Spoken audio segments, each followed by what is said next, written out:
Over in the Bloomer Mountain area, we also were able to fly fixed-wing aircraft and make good progress. Our crews were able to cut hand line down to the drainage on the north side there of Bloomer Mountain. We were able to plumb that with hose lays. And then on the south side, we've been using dozer line to push down, following an old burn scar down towards the river bottom, and we'll be preparing for a burn operation to tie that bottom part of Bloomer Mountain in. We had a lot of success on the Cherokee side today as well. We were able to tie in the direct and indirect containment lines, and we'll be preparing for a small burn operation to tie that into the river drainage bottom there. We continued our mop-up and patrol along the 99 corridor and up the 32 corridor. In the town of Paradise, Magalia, Concow, there was a lot of work. We continue to find hot spots and dangerous, hazardous areas, but we continue to work hard and put a lot of equipment in there to try and mitigate those hazards. In the Santos Ranch area, we also had a successful day. Although we had poor visibility and were not able to fly any aircraft, we were able to make good progress. We have a burn operation planned in there for this evening that will tie in from Helltown up to Nimshu and connect that area below Magalia. Above Magalia, moving towards Sterling City, the fire did continue to progress. We were able to put secondary and primary dozer line around Sterling City to kind of help guide the fire away from Sterling City. We were successful in doing that, and we're continuing to build direct and indirect line across the top and working back down towards the river drainage. Today was a very successful day. However, there was a lot of challenges. The swirling winds and the limited visibility in multiple areas, along with the steep, inaccessible terrain, were some of the main challenges for today. Thank you. Good evening. My name is Aviva Braun. I'm a meteorologist with the National Weather Service based out of Cheyenne, Wyoming. I'm here serving as an incident meteorologist with CAL FIRE Incident Management Team 4. So we're going to continue having dry conditions tonight, tomorrow, and through the end of the week. But what will be different is that the winds will be slightly lighter overall. Tonight we'll have the development of northeast winds. They will be strongest along the ridges and through the Feather River drainage. They're going to be around 10 to 15 miles per hour with gusts of 20. Tomorrow they're going to shift and become upslope, up valley, but light. Now what this means for you in terms of air quality is that the air quality will be poor as the light winds allow the smoke to settle every single morning. It'll be worse in the morning, and with a little bit of mixing, we'll have some better air quality by the afternoon. Now looking ahead, we're looking at conditions becoming more favorable for potential rain around Thanksgiving. We'll keep an eye on that for you. Thank you. Good evening. My name is Jonathan Pangburn. I'm a forester with CAL FIRE San Benito Monterey Unit, and I'm the Fire Behavior Analyst for CAL FIRE Team 4. Fuels continue to be extraordinarily dry. It has been 212 days since the lower elevations here have received a half an inch of rain, and we are seeing record levels of fuel dryness and availability. So the area remains quite ready for continued fire growth. So we are not fully out of the woods yet, but firefighters are doing their part to make sure that we are keeping communities safe. Thank you.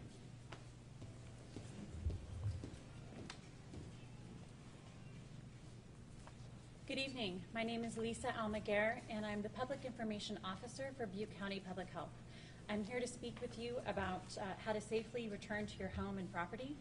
Our intent is to provide this information to you in advance so you have time to receive the information and prepare. As access becomes available to the areas affected by the Camp Fire, there's important health and safety information that you need to be aware of. First and foremost, residents will be entering these areas at their own risk. Affected areas will have limited to no resources. These include no power, no water, no phone or cell service, and no ability to call 911. There are 4 primary areas of concern. The first is hazardous fire debris. When everyday household items come in contact with extreme heat, they become hazardous materials. They are concentrated in the ash and the soil and are hazardous to you and your family. Burned properties will have the following health and safety risks for residents. Potential falling limbs and trees, potential collapsed walls and chimneys, entrapment hazards due to burned tree roots, collapsed or compromised septic tanks, missing septic tank covers, or collapsed basements. Well water may be contaminated. Bottled drinking water should be used. And lastly, an N95 mask will not protect against asbestos. There are concerns about what you wear as you get access to these properties. Make sure you have gloves, and make sure you have long pants. Make sure you have boots, no flip-flops, no shorts. And if you do have helmet protection, that's recommended.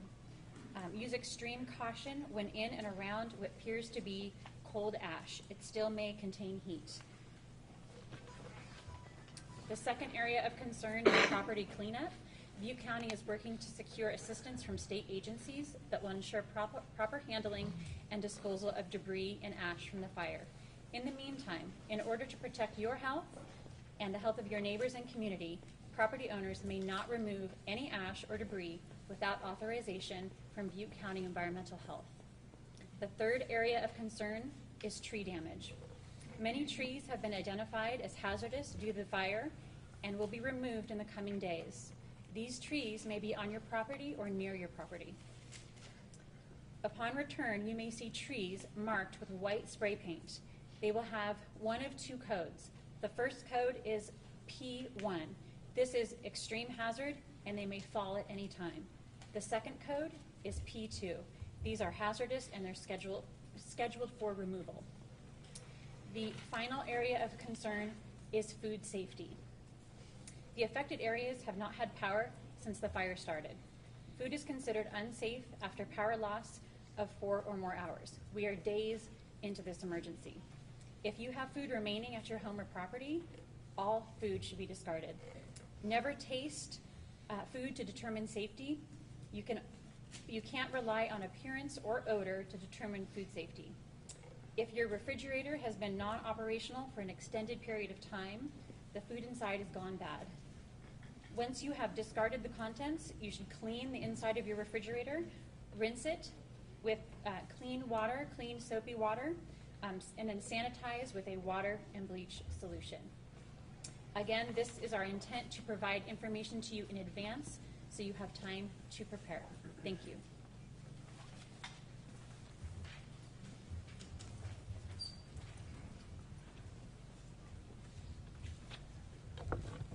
Good evening, everybody. My name is Corey Honey, and I'm the sheriff and coroner of Butte County. As I've said in prior press briefings, the information that I have for you tonight is based on the best information I have available today.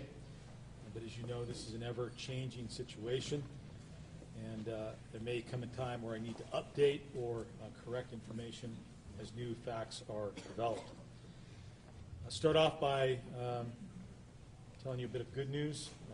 Last night, we were able to lift the evacuation warnings that had been issued for the Thermalito area. For those of you who are out of the area or not from here, that is near Oroville, part of the greater Oroville area. In addition to that, we have a number of campfire-related arrests and other significant events to tell you about.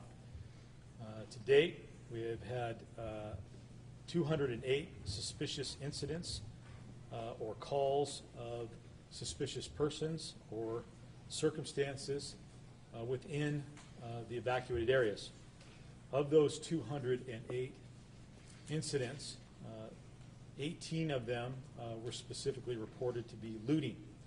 Our law enforcement assets in the area went out and ultimately investigated that. Yesterday, Butte County Sheriff's Office deputies arrested 2 men. The first, identified as Jason Burns, age 41, of Chico, The second, Michael Salisbury, age 48, of Reno. They were found inside a residence in the Centerville area of Butte County, which is inside one of the areas that is currently under an evacuation order. They were not supposed to be in that house. And they were found to be in possession of a gun that was registered to a person who lives in Paradise. They were ultimately arrested and booked into the Butte County Jail for being felons in possession of firearms, possession of an assault weapon, possession of controlled substances, and being a prohibited person of those items, as well as being in an evacuated area where they shouldn't have been. In addition to that, earlier this morning, deputies made contact with two men in the area of Honey Run Road in Chico, another area that is under investigation. During the course of that contact, an individual by the name of Teddy King, age 27, of Paradise, as well as a subject by the name of John Brown, age 38, of Oroville, were found to be in possession of a laptop computer that is suspected to be stolen. They were also in possession of drugs, and they had a ski mask with them, which the investigators thought was unusual or curious, suspected they might have been trying to conceal their identity. They were arrested and taken to the Butte County Jail. They were booked on charges of being in possession of controlled substances, possession of paraphernalia, and being in the area where they shouldn't have been. Also this morning, deputies spotted a motorhome in the Chico area that had been previously reported stolen out of Magalia. Deputies stopped that vehicle and arrested Shane Tinnell Jr., age 22, from Magalia, as well as Tracy Sizer, age 42, of Magalia, and both were charged with vehicle theft, possession of stolen property, and looting. After this press conference, my office will issue a press release with more details about those arrests, as well as the correct spelling of their name and their booking photos.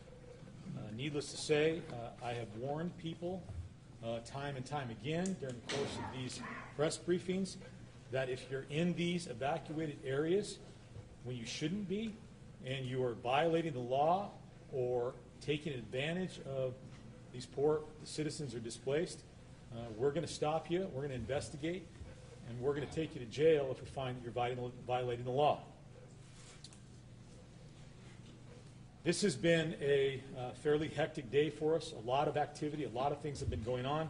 I spoke to you last night about some additional resources that we were bringing in to help us with our efforts, and those resources are beginning to arrive and be deployed.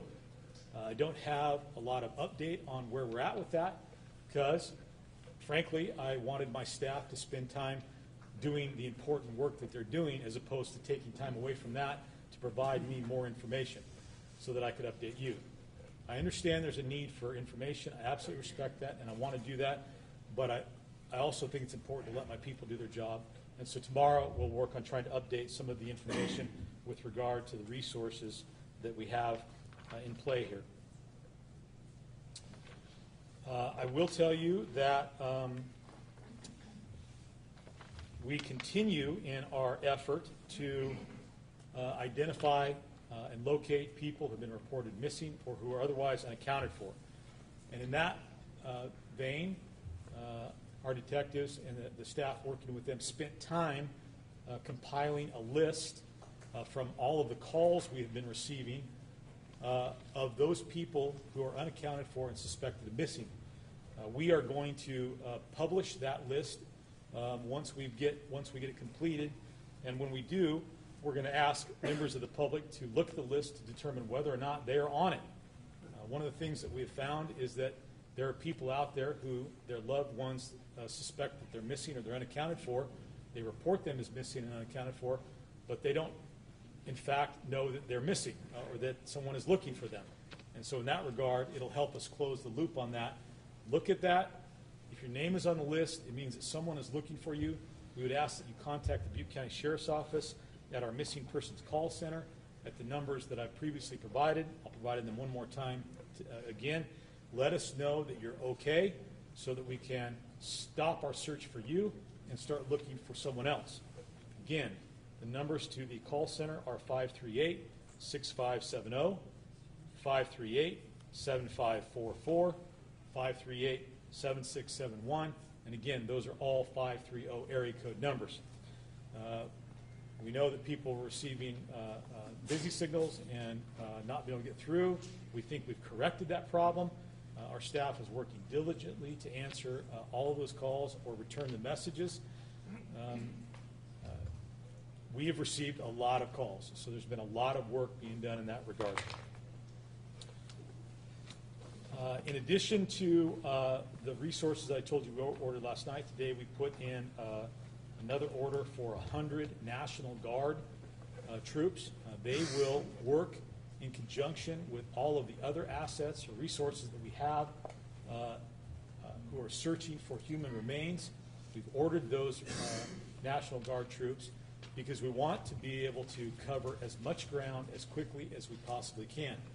We're hopeful that by doing that, when the time comes to allow people back into the area, once all of the other safety issues are addressed, then we can be reasonably sure that we have searched the area for human remains. I want to tell you, though, this is a very, very difficult process. And there is certainly the unfortunate possibility that even after we've searched an area, once people get back in there, it's possible that human remains could be found. I want you to understand we're going to do everything we possibly can to diligently search for those remains. But this is a very difficult task. If that were to occur, we would certainly want whoever located those to contact our office immediately so we can get out there and begin a proper investigation. And I know that that's a very difficult thing to think about, but that's the difficult situation that we find ourselves in today. In addition, we are working to expedite the process of identifying the remains so that we can notify the next of kin. And we are going to be working, the California Department of Justice DNA lab is going to be working in conjunction with a private company that has volunteered to bring assets in to help us. That is ANDE, A-N-D-E, Rapid DNA Identification System. They're bringing those assets in as we speak. And what that will allow us to do is quickly generate DNA identifications. The system performs DNA processing in a fully automated manner, so it can be performed by our investigative teams, and this will allow us to identify those victims, hopefully within days, and bring closure to the grieving families. This is, as I understand it, cutting-edge technology. This is a monumental event, and I think it's appropriate to bring to bear as many resources that we possibly can.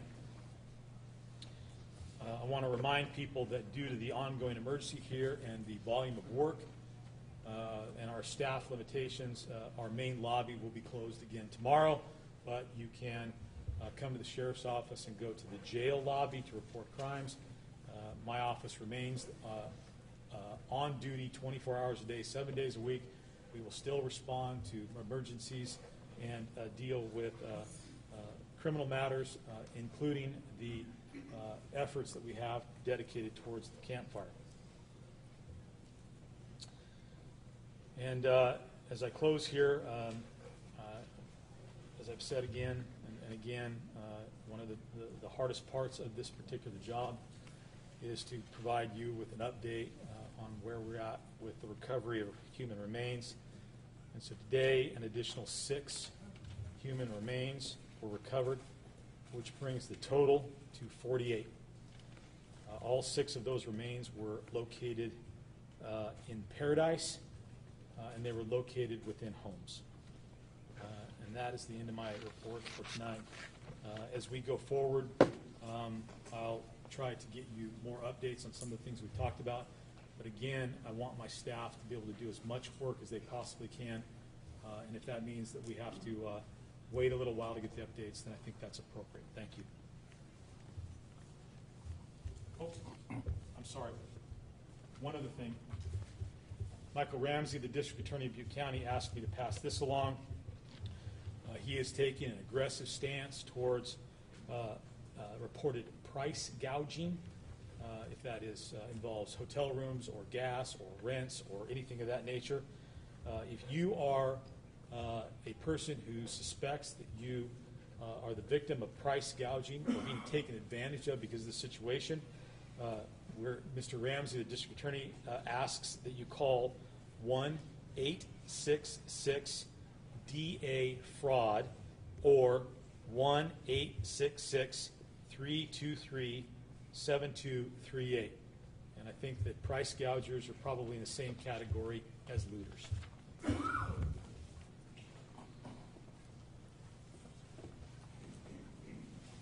Good evening.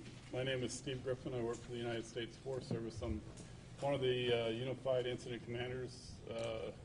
Our agency is here assisting CAL FIRE with the incident and also addressing some of the issues on the public lands. So, thank you. Good evening, and thanks for coming out again. I'm Todd Drum, Incident Commander assigned to CAL FIRE Team 4 and serving as one of the Unified Commanders on the incident. I just have a couple quick items, and then we can get to our questions and stuff. First of all, we've increased the number of damage inspection teams. We have nearly 60 teams out there now. And so hopefully very similar to the message that the sheriff has sent out. We're trying to best staff this incident, but it's an amazing, daunting task to get through at all levels. To that end, there is the work that the sheriff just indicated.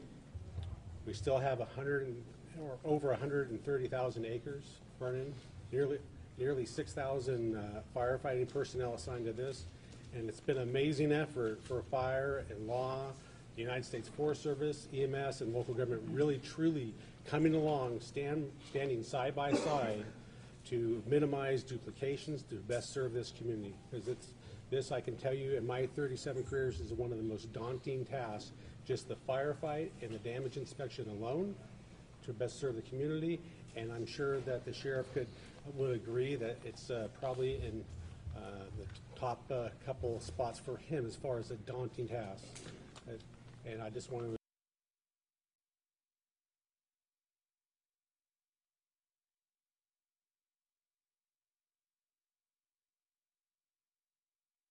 at a few things. So if you want to sign up to get updates as we release information on the incident, just go to this tiny URL up here. It's tinyurl.com/2018 campfire. You can also, for the public, there's an app in the App Store called Ready for Wildfire. There's two different benefits on that app. There's one that's a map of the state of California, shows where the active fires are anywhere in the state of California. And then there's another part of the app that shows the active incidents by name. If you click on the incident name, it will take you to that incident and give you all the information on that specific fire, up to and including any phone number to call and try to get more information from the actual fire itself. With that being said, we will open it up for questions. We'll do it just like we have the last few days, where you will pose the question, I'll repeat the question, and the discipline specific to the question will come up and answer it. Has PG&E given us any notice about when some of the gas or power lines might be restored to the affected areas? So the question specific to PG&E, restoring power and gas to the specific threatened areas.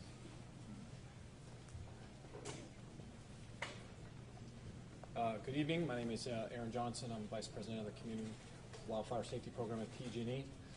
So our process, we are about 80% complete in the town of Paradise with our damage assessment. We are about 100% complete with the assessment of the gas system.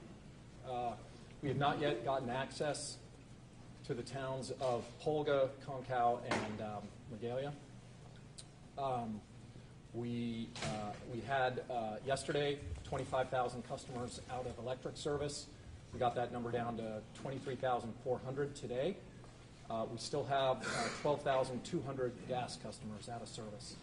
The basic process that we're going through right now is We are trying to restore power in the areas where the fire did not reach, but we had to proactively de-energize some lines at the request of CAL FIRE for circuits that were in danger of being affected by the fire. So we've been able to restore power to a number of those communities. And then right now, we are working to restore power to the remaining homes when we're allowed to do so. And then there's been significant damage to the system, and so there's an expectation that we'll have a longer rebuild process after that. Any estimate on the length of that rebuild process? It's too early to say at this time. Thank you. Has FEMA come to the county yet, and if they have, where are they set up at? So the question is, has FEMA come to the county yet, and where are they set up if they have? Good evening, Casey Hatcher, Butte County Public Information Officer. FEMA has arrived. They're a great federal partner, and they have begun their staging out in the Oroville area.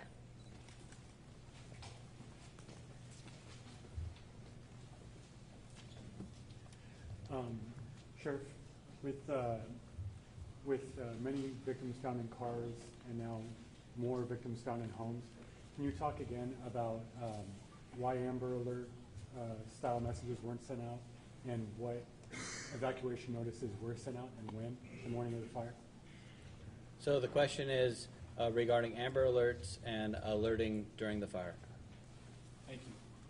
So I appreciate the question, and first off, we are still in the middle of this fight, and ultimately we'll go back and take a look at that and be able to provide more definitive answers in the future. And I respect and understand the desire to know that stuff now. I certainly doing the things that we need to do to get through this, and then we can go back and ultimately look at that. But that said, you have to keep in mind that this was an extraordinarily chaotic and rapidly moving situation. We had the fire that started in a remote area. It takes a while for fire resources to get there. And then from that point, trying to determine the path of travel and whether or not that's going to affect populated areas. It takes time, and then to get law enforcement assets in the area and start developing a plan to put those notifications. There were notifications sent out, but as I said over and over again, this fire was moving so rapidly, we couldn't keep ahead of it. We did our absolute best. In terms of Amber style alert, we use emergency mass notification system, as well as our efforts to notify people when we're in the communities. We employed that. You also have to consider the fact that this is a remote area, and although we can reach homes with landlines, if there are cell phones, it's possible that the area would prevent it from receiving the signal. I also think it's important to keep in mind this.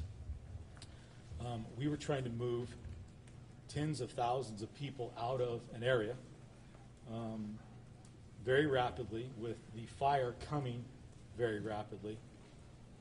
And no matter what your plan is to do that, no plan will ever work 100% when you're dealing with that much chaos. You also have to take into account that it's possible that people received the warning and didn't immediately act, which may have put them in a vehicle on the roadway in harm's way, but because they didn't take the advice soon enough, time ticked away. And finally, as we've seen time and time again, just because we give a warning doesn't necessarily mean people will pay attention to that. And I don't think it would be appropriate to draw the conclusion that because they were found in their house, that you can automatically assume that they weren't notified. It is possible that they were notified, but they chose not to heed the warning, and we have heard of stories like that. And quite frankly, I think that it's within the realm of possibility that a lot of people were lulled into a false sense. There were fires in the past that had started in that area, but we'd always, CAL FIRE, they're the ones that fight fires, but they were always able to stop it before it got across the canyon into it. And I think oftentimes people rely upon their past experience and perhaps, in this case, to their detriment. And when we're done dealing with the chaos that we're dealing with, when we are done with the important work that we're doing of trying to assist CAL FIRE in putting out the fire, in terms of supporting that mission, and in terms of protecting the areas that we have under evacuation, and work diligently to try to identify where human remains are and collect them, then we will start looking at lessons that can be learned from this event.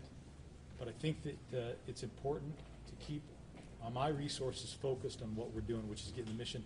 And I would ask that you understand that and appreciate that. We're getting a lot of requests and calls from people who want us to spend a lot of time going back and collecting data, and there will be a time for that. But right now, I need to focus on the fight in front of us.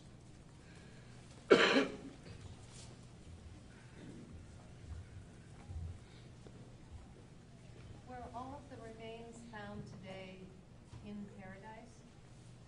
So the question is, were all of the remains today found in Paradise? And correct me if I'm wrong, Sheriff, but you did say that all the remains today were found in Paradise?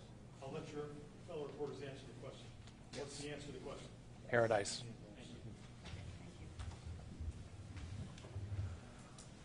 The fatigue and resources, like what is it that's needed out there right now? What is the morale and the fatigue of those that are working on So the question is fatigue and resources, where do the troops stand right now? So I don't often feel comfortable talking on other people's behalf. This is the one area that I do feel comfortable talking about, both our law enforcement and our firefighters. For us, this is a passion and a calling. It's not a job for us. And so we're proud and privileged to serve this community. And it's been a month or so since we've had a major firefight, and our firefighters are dedicated committed to this community. And as long as we're here, you can consider us your local fire department. Can I add to that from a law enforcement standpoint? Thank you, sir. That is absolutely correct. I'll echo those, and I will tell you that our law enforcement assets are dedicated, and they're out there serving. And we've got a lot of support, and we appreciate that. That said, I have many staff members who are personally affected by this fire, having been evacuated from their homes, and in some cases having lost their homes. I think we're around 30 staff members. And today, I had to make the executive decision to order them to take time off because they wouldn't do it on their own. We had asked them if they would take time off, and they wouldn't do it because they were so committed to this. So today, I ordered them to take time off because they need to get that. But we're tired. This is stressful, but I can assure you that our commitment to this and our heart are fully invested in this process. Any update on the cause, the investigation into the cause? So the question is there any update on the cause? And we're still calling it under investigation. Any update on when people can return home, maybe in the Paradise area or surrounding areas? So the question is there any update on when people can return home? And you want to speak to that? I don't think we have. Thank you. We don't specifically have a time frame. I suspect in the next few days to come, like I mentioned earlier, and the sheriff has mentioned, we have additional staff coming in to minimize the risk to people, so we can actually make those re-entries possible. We actually have a dedicated team that's a multi-agency, multidisciplinary team working on repopulating areas as they're made safe, just specifically for that task, not just Paradise, but for the rural areas as well.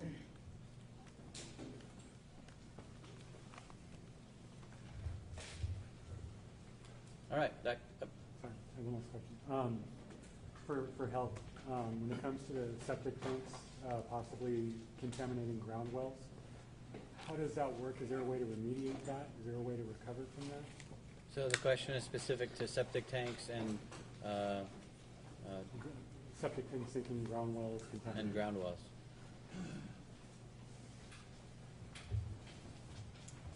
Hi, Hi, I know there are lots of questions about the recovery, about the debris on the properties, and cleaning that up and what that process will look like. That's a great question, and the county is going to be setting up a local assistance center.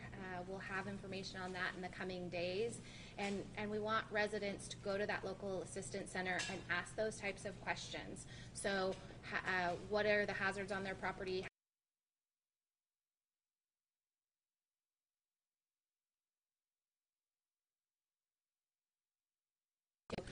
Follow our social channels and buttecounty.net for information about that local assistance center, and go find out the specifics about cleaning up your property. Thanks.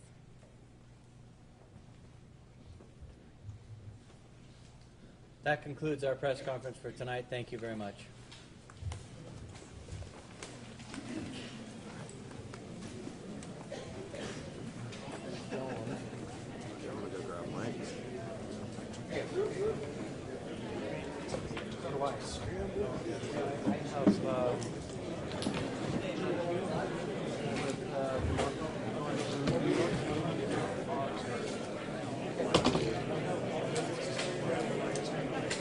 Much better.